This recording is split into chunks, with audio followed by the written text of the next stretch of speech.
चला, पहिला पदार्थ झाला आपला. हो.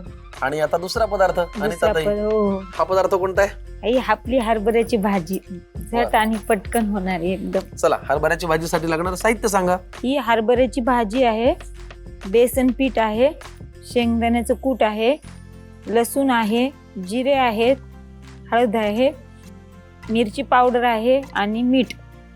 वा, फार भारी. ही खासियत आहे पण ह्या कोरडवाहू प्रदेशातल्या पदार्थांची. याच्यामध्ये कमीत कमी साहित्यामध्ये मॅक्झिमम चव मिळते. बरोबर ना? तुम्हाला स्वतःला आवडते की नाही हरभऱ्याची भाजी? स्वतःला आवडते. हो, समद्यांनाच आवडते. वा, गरम भात असेल आणि त्याच्यावर जर हरभऱ्याची भाजी घातली ना, हो. कृती काय करूया पहिल्यांदा? आपण आधी तेल गरम करूया कढईमध्ये. किती लागणार तेल? तेल टाका थोडस. बघा बरं. नाही, टाका थोडस. हा बस. पुरे का? हा बस.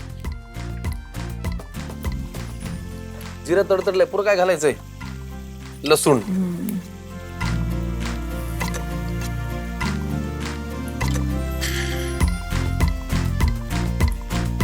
आता काय घालायचंय? हळद घाला. लाल तिखट.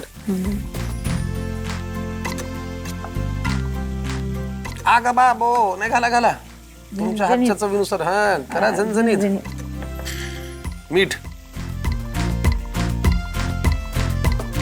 आता काय घालायचंय? पाणी घालायचं. घाला.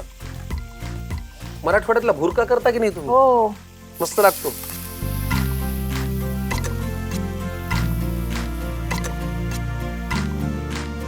बघा, हा पदार्थ आणि ही कृती तुम्ही मन लावून बघा आणि घरी नक्की करून पहा.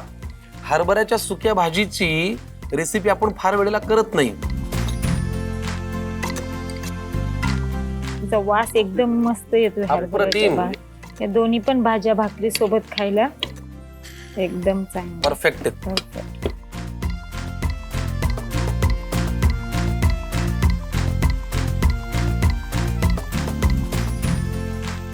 माझं जास्त झुणका भाकर जास्त फेमस आपली, म्हणजे झुणका भाकर खूप आवडतं. फारच, मला पण. बघा, याच्यामध्ये तुम्ही फोडणी अजून एका पद्धतीने देऊ शकता. इकडे उकळी आली की फोडणी पात्रामध्ये लसूण ठेवायचा, लसणाची फोडणी घालायची. मस्त झाली भाजी तयार.